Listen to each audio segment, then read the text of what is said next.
Good evening and welcome to a special edition of the Caribbean Cricket Podcast. We're here in rainy South London, day one of the warm-up match. West Indies have taken on a county select 11, posted 339 all-out, headlined by Kavem Hodge's century, 112 he scored here on this ground in tough conditions. I'm joined as ever by my co-host, Machel St. Patrick Hewitt. Mash, how are you? I'm just on my phone, to be honest. I'm on my phone because I realise that when you watch ESPN and they do their whatever they call it, and then obviously you have the Arts George and the cricket and something, this is Cuss Out Caribbean podcast, but we've got no questions. I'm actually on my phone because I'm looking at the scorecard. So as Santokie said, West Indies made 339. Santokie, actually, before I say how I'm doing, let's just consider this. If you could have said before today's play, what do you want to see against this first-class select 11, whatever they call themselves? Did you see enough? Yeah, we saw licks, we saw only licks when we touched down. We saw a lot of boundaries. Hodge, Athanaze, Machel, Louis impressed as well. However, the bowling was troubled. We did bowl at the end of the day. The county 11 were getting some shots off, so it'll be interesting to see how they play tomorrow. But I guess, Nash, first talking point, we saw Brathwaite open with McCaskey. Interesting move. Yeah, so you're of the opinion that Machel Louis will open at Lords. I still wonder if they'll go with the experience of McCaskey. Obviously, McCaskey didn't score how much he scored. He scored 2 today. Louis scored 50 on what effectively is a kind of West Indies debut. It's the classic kind of warm-up thing where they have a look at both openers. We know Craig is going to open. I guess on the scorecard, they'll say that Louis has done enough. But I don't know. Do you think he's already done enough, or does McCaskey have to score big in his second go of things? Well, I think it was tough. McCaskey coming out to open. It was tricky conditions, a lot of bounce, overcast conditions. He didn't really have time to settle in, only faced 4 balls.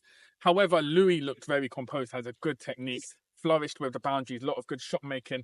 If it was a showdown at this moment, if you were to call this 11 for Lords now, Louis surely got to be in the head of McCaskey based on his first-class form, coming into there, hitting a half-century in English conditions. It's going to be hard. I mean, never say never. McCaskey could hit a century on Friday. You're assuming when West Indies bat again.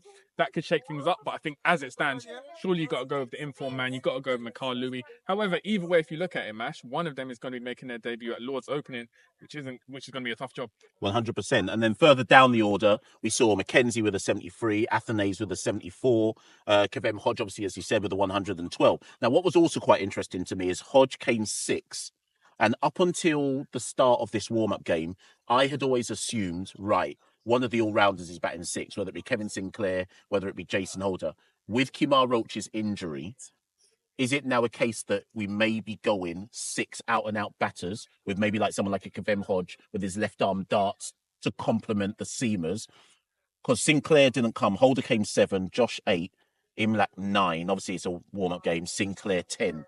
Does that suggest they're not really seeing Sinclair as a top 6 batter and that they may go 6 out-and-out bats? Yeah, I think exactly that. I think they're going to shore up the batting, have 6 out-and-out batters. And I think at Lords, we've discussed it before, I don't think we'll play Moti. However, we did get some breaking news as well. We forgot to talk about that. Shamar Joseph and Moti stuck in Guyana. Couldn't get a flight out, unfortunately, due to the hurricane, I'd assume. So they're going to be here just in time for the first test. It's going to be a race against time, particularly for Shamar Joseph. But back to your question, I do think they're going to go 6 out-and-out batters. If you look at this West Indies side, our main concern is the batting. So they're going to try and alleviate that concern as much as possible, have 6 specialist batters and hopefully post up a big score. I don't think the coaching staff is too worried about the bowling when you've got the likes of Seals, Alzavi Joseph, Shamar Joseph to come in and Holder. So trying to shore up that batting lineup is a strategic move. Yeah, 100%. And I think the only real issue around Shamar Joseph not turning up is how much prep time can he realistically get then ahead of Lords? And does that mean that we've gone from thinking our seam attack was going to be Roach, Holder, Alzari, Shamar, to now it might be, assuming Shamar doesn't get here till later on, now it might be Holder, Alzari, Jaden.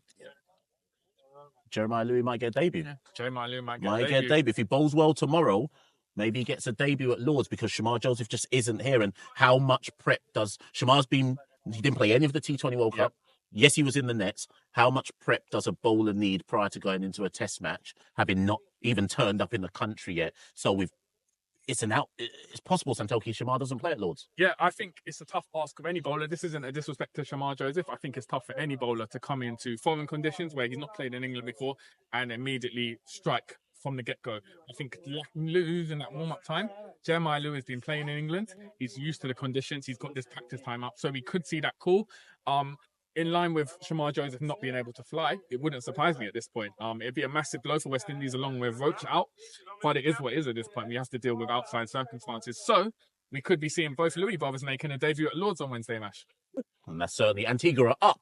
And Antigua are up right now. Wait. Wait. Oh my God, edit that. Oh my God. I say kids, we apologise. Oh shit. No, allow it. Edit that. Edit that one out. Edit it out. No, we can't. All right, guys. Edit it. Burn the podcast. Burn the podcast down. Listen, my head was scrambled. St. Kitts are up. I've got nothing.